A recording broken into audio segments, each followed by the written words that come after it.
Welcome everybody to the Fight Chapter.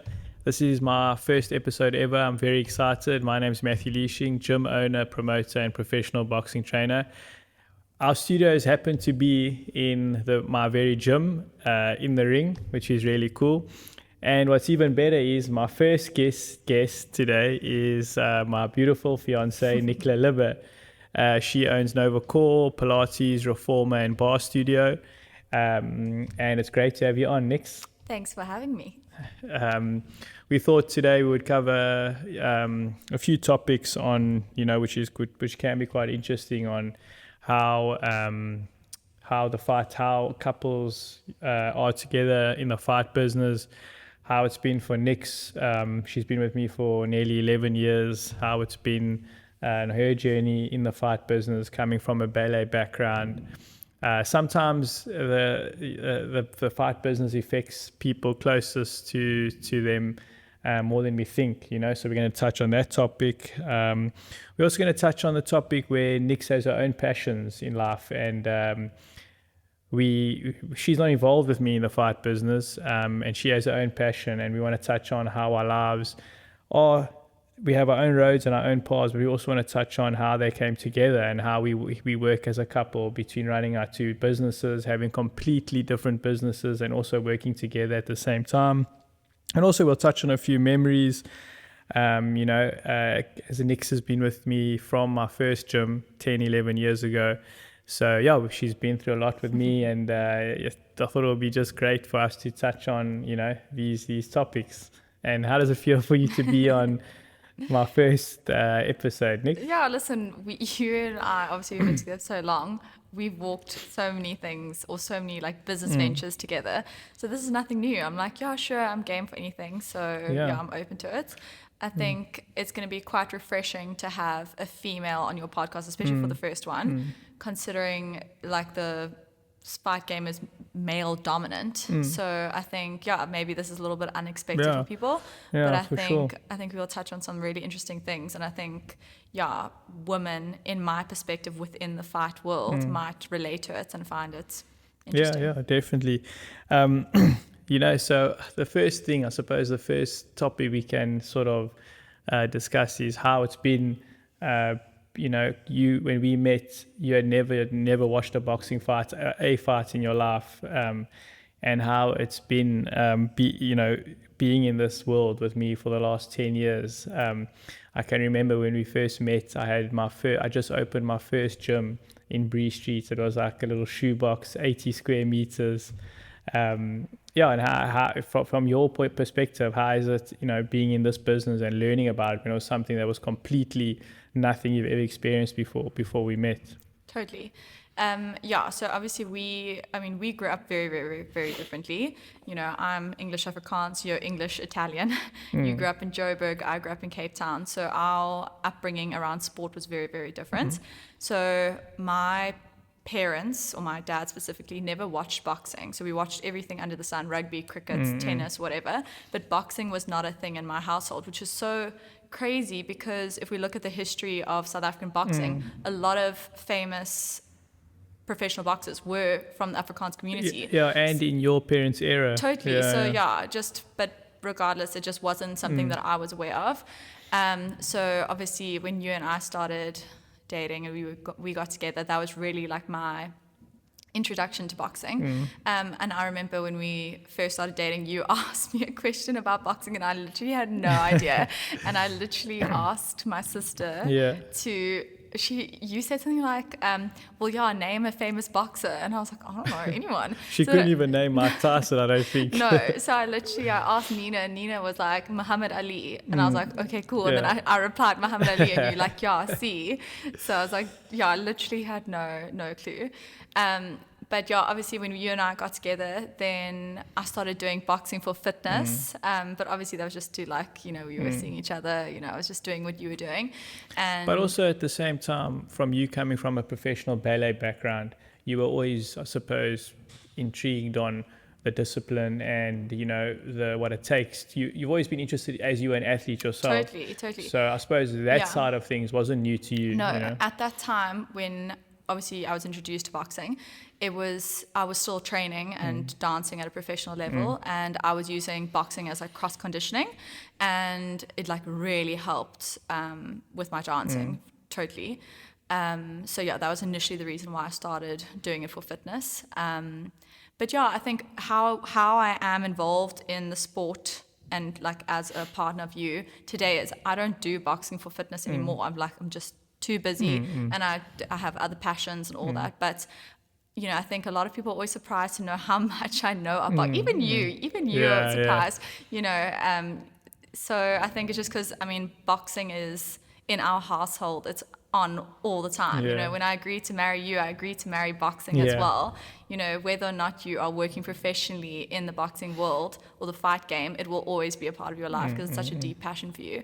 So I respect the sport so much. Like you said, obviously coming from a dance background and dancing at a professional level, I just the discipline and the game of it all is just really, really something I admire. And obviously now, like, I know it from all angles. I have friends who are professional fighters. I have you own a gym, but then you're also a promoter. We've been exposed to international level, national. So, and what's quite nice is your business is in the same building as mine. So what I thought is quite cool, where it's separate businesses, but a lot of people that do Pilates at Nova Core train at MadFit, which is cool. And the boxing guys have become friends with all the Nova Core girls and your clients. So our communities become one, which is very cool. So it is separate businesses and a complete different world. You go to Nova Core, it's a complete different world to MadFit. But in essence, we have come together as one community, which is cool for me. And it's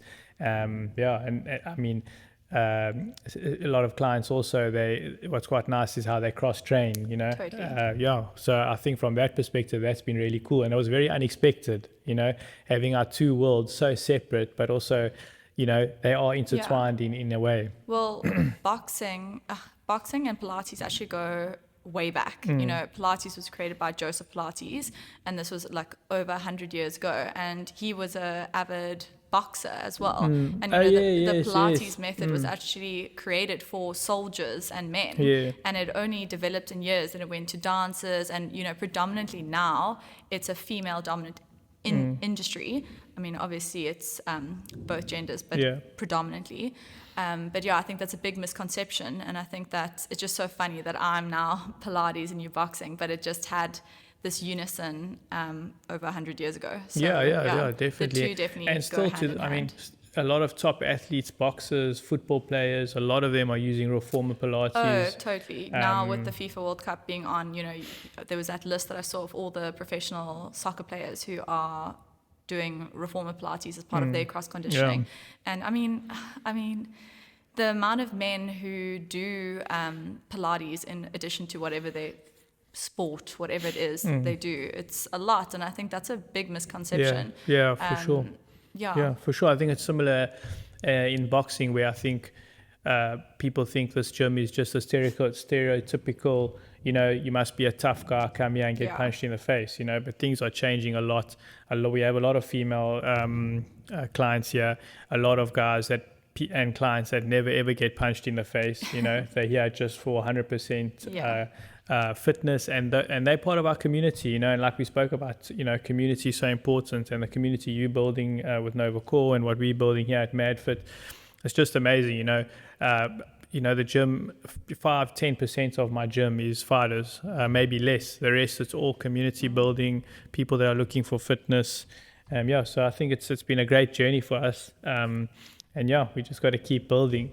One thing I wanted to ask you is, as my partner, building up to fight nights, when my fighters have big fights coming up, Joburg, Cape Town, Fight Island or Golden Gloves, how is it for you? Because I don't think people understand, because you also become like family with my fighters. Totally. a lot of them a lot of the guys are your age and a lot younger, and they become like your little brother, and now building up to fight night. It's obviously my fight. It's all my hard work gone into it. It's what now on fight night comes, you're going to be the one watching your little brother, one of my guys getting punched in the face. How's it for you in the build up? I know for me, fight week's always not tough. I just think it's a extra hyped week, especially if it's on my promotion main event. There's a lot of expectations and there's always a bit of pressure. But over the years we get used to it, but I've never really asked you as my partner, how does the build up affect you, if it does affect you at all? Oh, totally. It completely infiltrates my life. So there's two parts. So there's one being your partner, and then there's also, like you said, having the relationship with the fighters who are putting themselves in the ring. So yeah, with you and I, as when you are a promoter and a coach, especially if it's a hectic fight like Dylan's SA title, I know there are no decisions made the week before or even the month of the event. Like, I just know I have to just let you do your thing. Like, planning this wedding, I'm like, okay, I'll ask him that question after the event. So I just know that obviously I just give you space to do your thing. Because I'll support you in whatever way I can, but at the end of the day, like, you need space and you need to like, I can't be loading your plate with not even problems, but like life admin or whatever. And then with the fighters, I remember in our early years of dating when we saw one of your fighters go through a really intense weight cut, and that was like quite shocking for me. I saw the person on a Monday, and then by Friday, the day of the weigh-in, I was like, oh my gosh, this person's a skeleton. I remember. And I was like, whoa, this is quite intense, so that, and that's something a lot of people don't see, a lot of people, and it's still, you watch channels on YouTube and all this of fighters cutting weight, but they don't really understand until they're there what it takes. And people, like, obviously now that I know so much about the fight game, of like how dangerous it is. And like when a weight cut's done badly and wrong, how dangerous it is when they step in the ring with dehydration, all that, like, crazy. But I just remember thinking like, oh, whoa, this is, and just like that mental shift. I like watching this fighter go from like my friend, and then the weekend of the fight being like I'm like, oh, I'm gonna keep my distance here. This is quite like intense. But that weight cut was even done in our house back then, so it was like I remember getting in the bath, towel wrapping, like the whole thing. I'm like, oh my gosh, these are like archaic methods. But I think a lot of, especially like we look at a lot of people, they don't enjoy fighting because they don't like people getting hurt. I've never had an issue with the how fighting. Do you feel about that? Never. I've never like. It's not when you ringside in all the fights. I've never squirmed by it. Like for me, it's so athletic and as it's such a sport. Like I know that it's not different a brawl. Like if we're at a pub or a restaurant and someone's having a brawl, I don't like that. Obviously, I'm like, that makes me feel anxious. But like in a professional setting in the ring, I have never once like squirmed away from the fights. Like I'm like totally fine. Obviously the first time I watched a friend fight an international fight on the big stage, like that was nerve-wracking. And then obviously, watching people fight overseas or whatever, that super nerve-wracking. And because it's not about the fear of them necessarily getting hurt, it's just that what it means for them to win or lose, like I suppose, the heart that goes into it from I've the seen coach's the thing is side. you see preparation from all sides. You see it from the coach's side. When you're visiting the gym, you see the hard work the guys putting in. When I come home at night, you hear, maybe I don't obviously, I'm the type of person where I don't put my problems on you, where I'm not gonna come home and complain about, because in this business not much goes right, to be honest. So I think Nick's will hear, when I come home from the gym and I'm working till 10 at night trying to fix a problem, fix a fight. So you see all that, which is, and then besides what the fighter goes through, what the manager, promoter, trainer go through.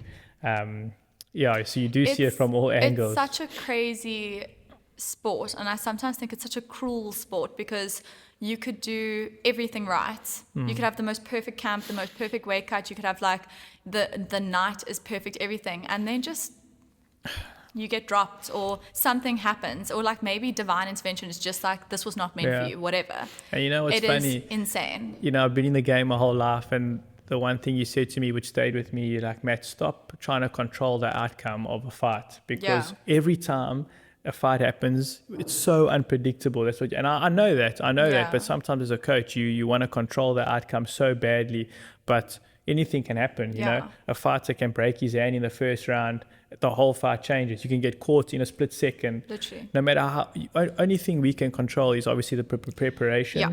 And as I'm getting older and I'm learning, I'm understanding that the fight game is so unpredictable. You know, especially like with the last big fight with Dylan. You know, Dylan broke his hand in the fourth round. Yeah. You know, and his hands were 100%. You know, it wasn't even something that was in my mind that was going to happen. You know, and how could I have controlled that?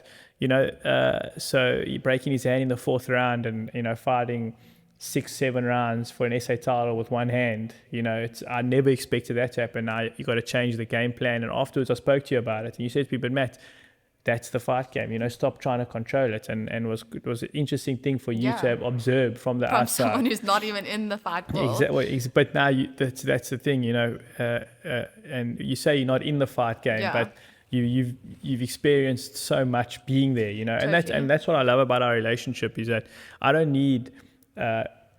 Your support, the way you support me is perfect for me. You know, I don't want a partner that thinks they understand the fight game more than they do, you know, and being too involved in things because the truth is the fight game, it takes many years to understand, 10, 20 years.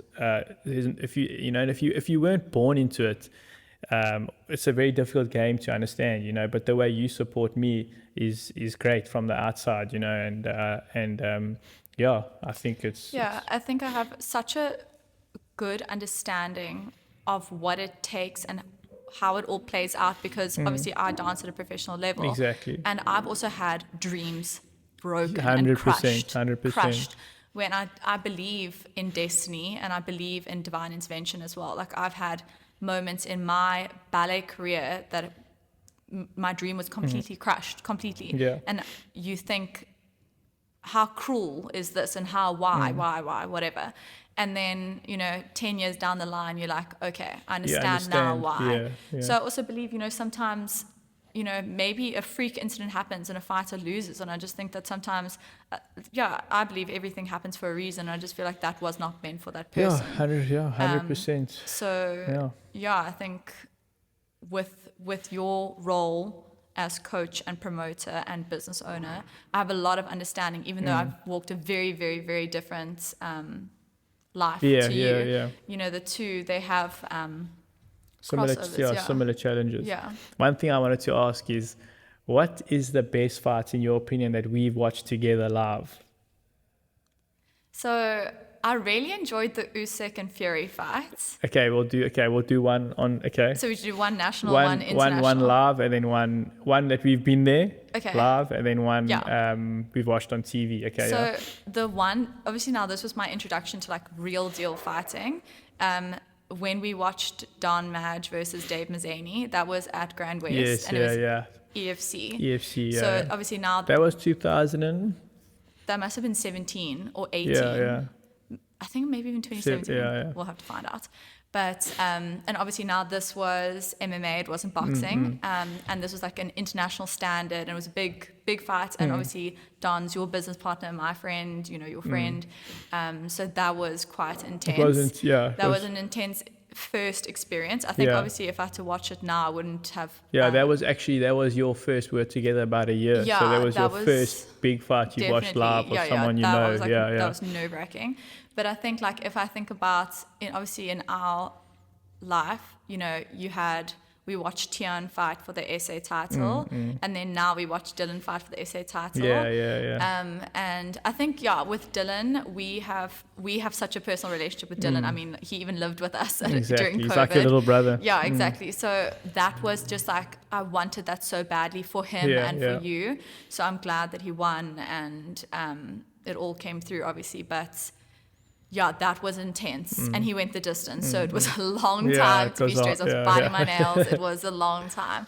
But yeah, I can't think on the top of my head of anything nationally that I watched that was like, but all the SA titles, those were big ones. Were you at Empress Palace with me when we watched Bevan, Sibanda and Kusi? Yes, I was. It was that. Yeah. That was got Fights of the Year. You didn't have a fighter fighting that night. I don't think so, me. I think we watched Bevan, Sibanda and Kusi. This would have been last year, hey? 2025. Yeah, that was for me, that was our most memorable fight watching with you. Yeah. Because that was a really great fight. Yeah, but I mean, those fighters are just next level. They are just... I always enjoy watching the smaller fighters because they're just so dynamic and so fast and so exciting. Yeah, well, I mean, South Africa... most of our world champions come from the small flyweight, junior flyweight, minimum weight division. Our guys are very talented there. So it will be, and then the most memorable fight that we've watched, even just on TV or what like you think? I think the Fury and Usyk fights was really fun for me to watch. The first one. I can't remember which one. The rematch.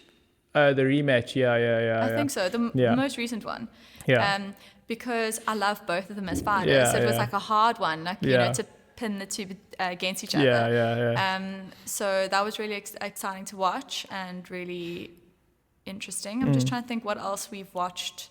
Obviously now, like, if we're going to be patriotic as well, like every fight that Drickus fights, you know, that is super exciting. And, and obviously, you have a relationship with Drickus, and I know Drickus through you.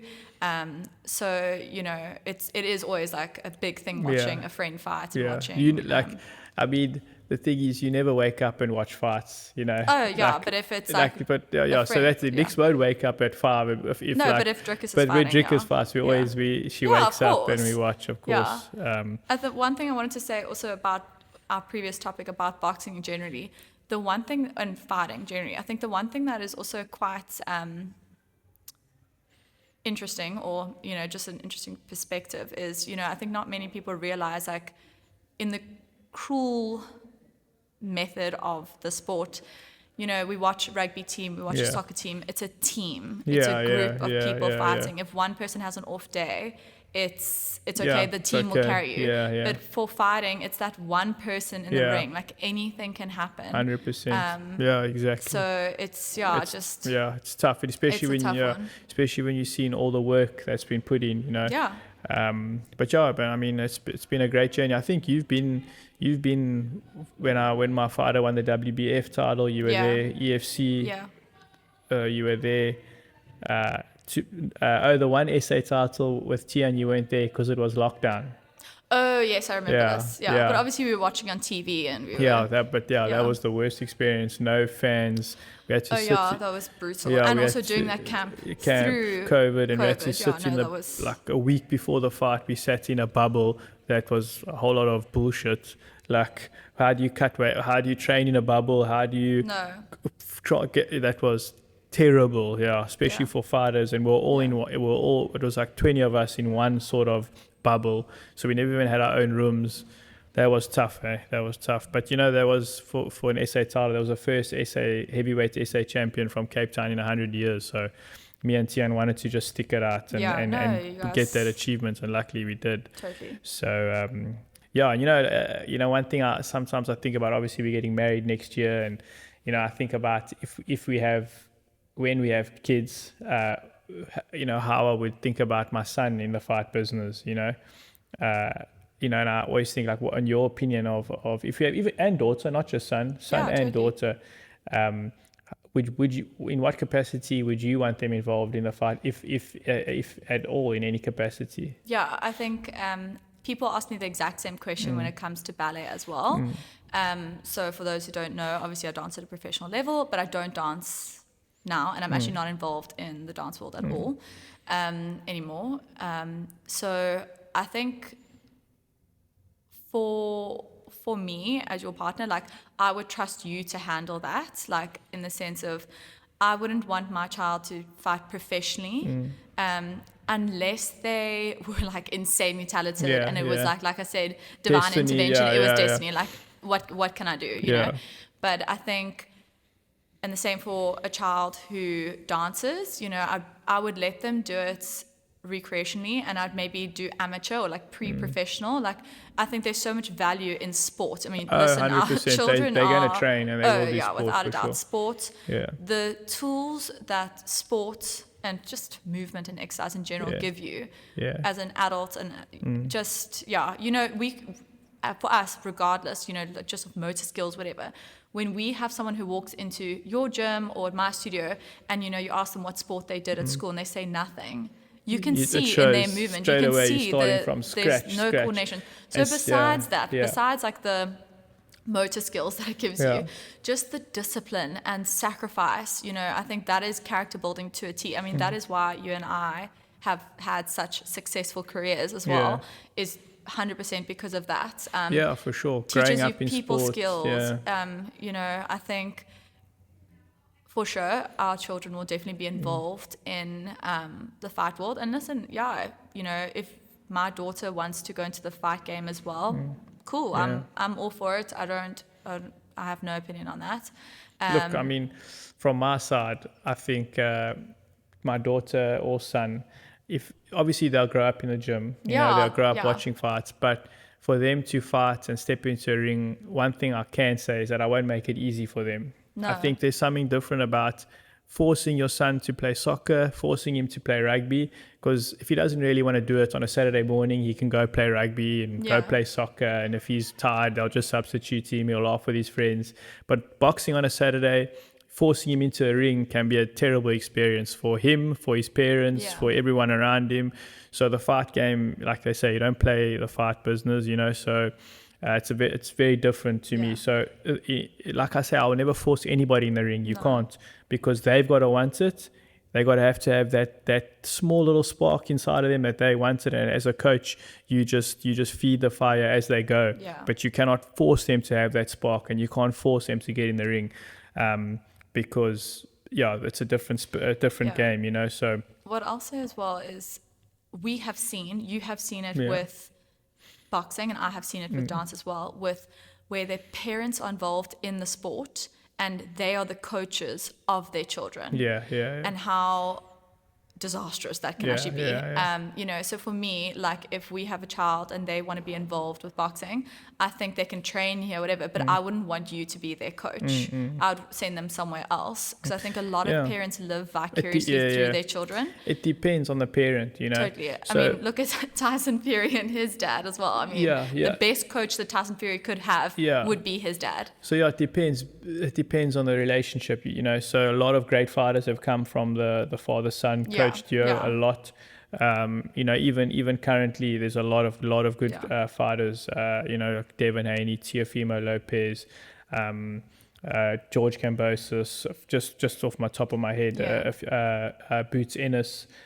All fathers, so those are top guys at the moment, and it works. But it just depends, I think it depends. For me, that's an interesting thing you bring it up. For me, I wouldn't let anyone else train my son. Okay, interesting. Because it's a very dangerous sport. And I know. But it depends at which level. You know what I mean? No, if he's going to fight. And the reason why, like recreationally. And the reason why I wouldn't is because I know what I'm doing. I've been doing it a long time. And I know the bullshit in boxing. I know what happens in boxing. I know what happens in the gym. I know what happens in fight promotions. I know what happens matchmakers. I know what happens. So I'll never want my son to get tangled up in the wrong thing in the fight business. So, and nobody will look out for my son like I will. But that's jumping the gun. Having said that, I would make my son beg me to fight. I wouldn't make it easy for him. I would treat him just like any other student. If he hasn't got what it takes, I'll tell him straight to his face, you haven't got what it takes, because, like I said, it's a dangerous sport.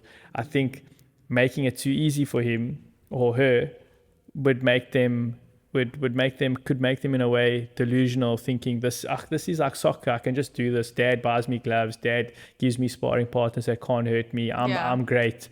You clap for your kid. You give them people that can't hurt them. You do them no favors. But that's naturally, as a parent, you'll do that because you're looking out for them. Give your son easy fights, so he's great. He keeps winning. But when the real fight comes, what's going to happen? So I would make it very difficult for him. And if he shows real potential and he fights correctly and he fights the right way, we'll build it. But I wouldn't force it. I'd put him in. He would be in the gym, train, and they'll be in the gym with us, train with me. And I would never put any pressure on them to fight. You know, that's how I see it. We'll only know when we cross that bridge. You know, we're just speaking hypothetically, because also we don't know what kind of parents will be. Yeah, of course, you know, of course. But I mean, I do think I do think father-son relationships are beautiful in boxing totally. and it's in MMA. So important. I think it's beautiful. In MMA, I look at like Khabib and his father it was beautiful, and Mayweather and his father and uncle. Yeah, for sure. Even I look at you and your dad. I mean, you guys speak to each other on the phone every single night, and you guys are chatting boxing live. Boxing's been something that's brought you guys. It is. Together. It's a big part of it's a massive part of our relationship, and I always think, you know, how it will be, you know. My dad never misses a tournament, even no matter where it is, where in South Africa it is, he flies, he's there. I'm sure the boxing world knows my dad.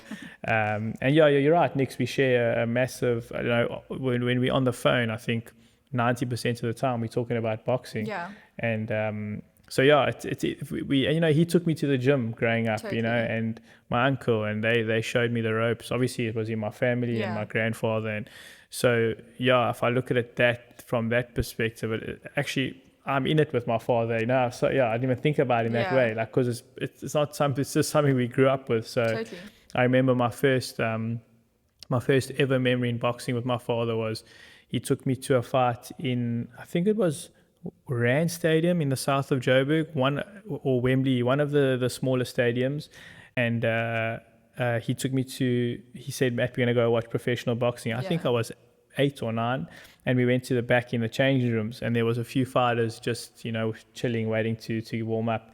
And he said to me, there's the champion there that we came to watch. Yeah. And it must have been a featherweight or bantamweight, I can't remember, small guy sitting on the floor.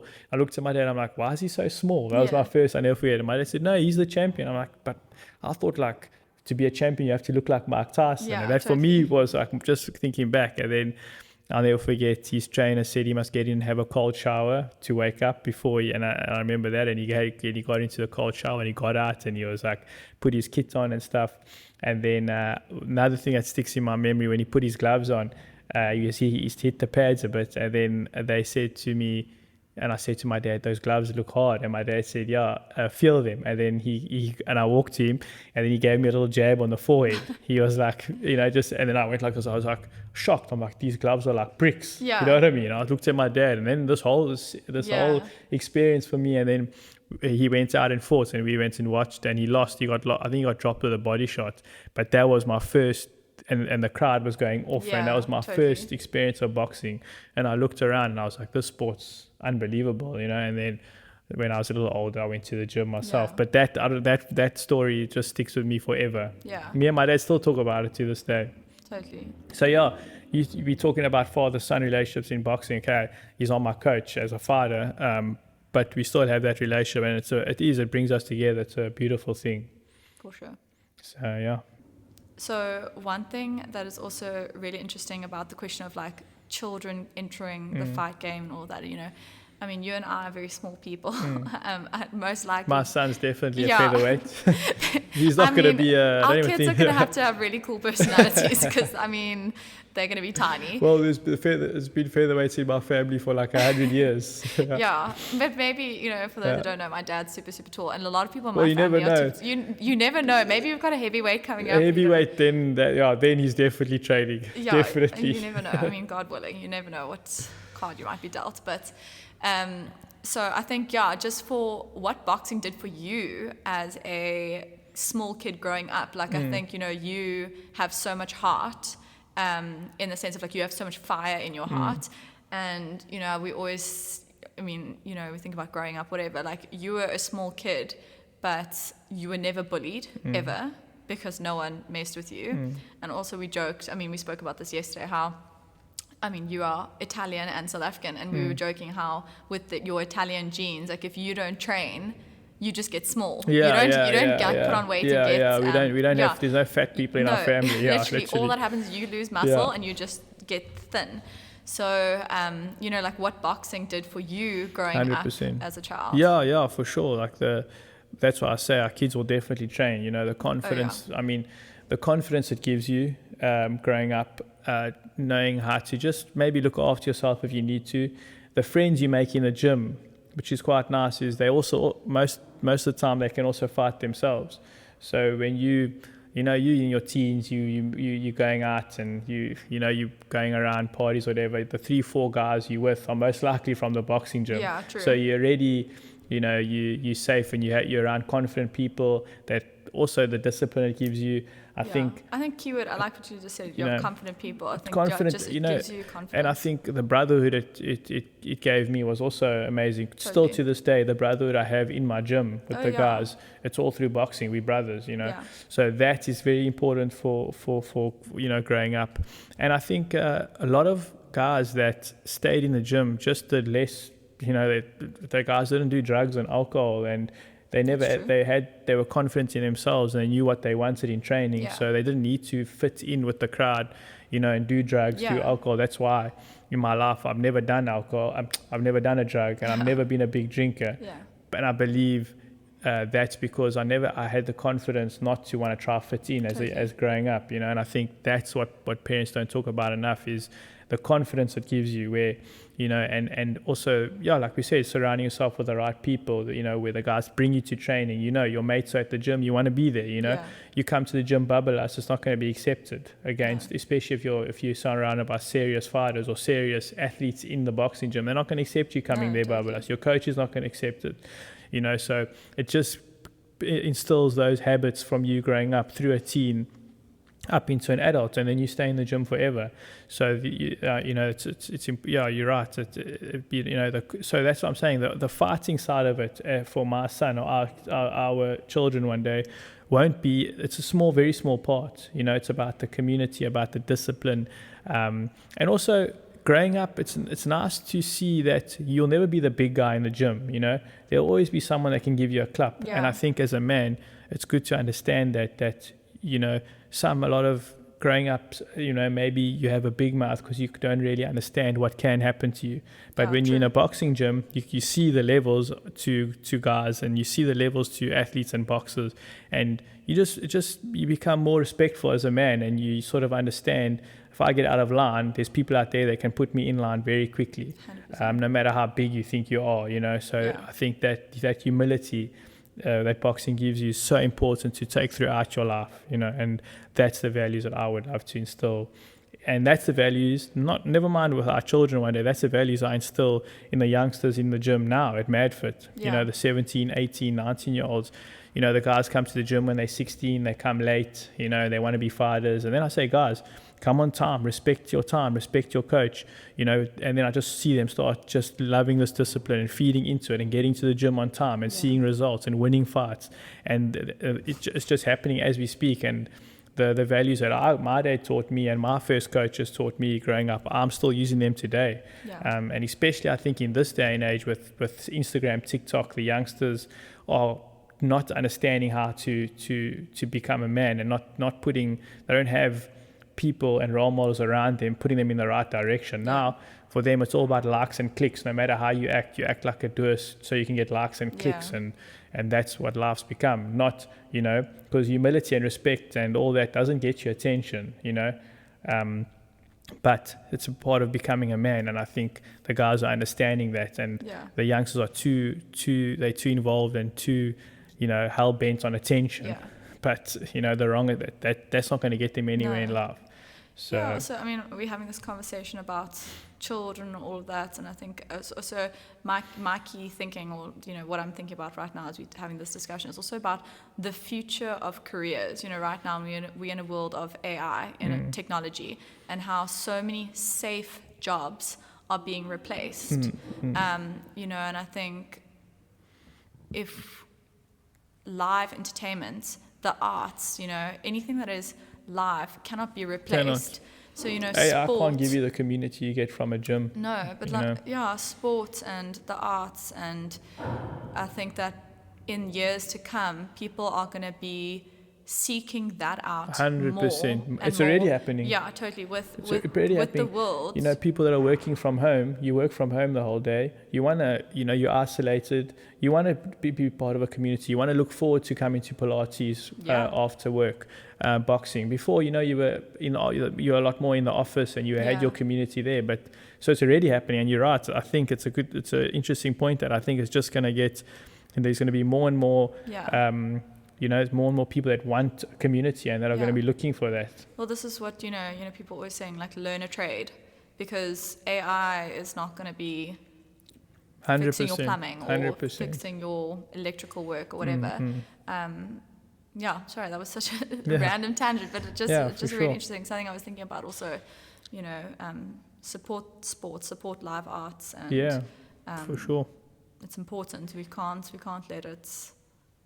let it die out. And I don't think it will ever. Never. I think people will people will crave that more and more and more as it goes. For sure. Yeah. And I mean, let's look at combat sports. It goes back to Roman times, so it's not going anywhere. It's not going anywhere, and it will. And like you say, I think it's just going to get bigger and bigger. Health and wellness is just getting bigger and bigger. People are becoming more aware of it, you know, and really, really understanding the benefits. And that's what we also try to do, is just you know, help people through that health and wellness journey and help them understand the benefits, and just, you know, help the community and put out a positive message out there, and, you know, just make a difference in the fitness industry, and the right difference and the right core principles on lifestyle, you know,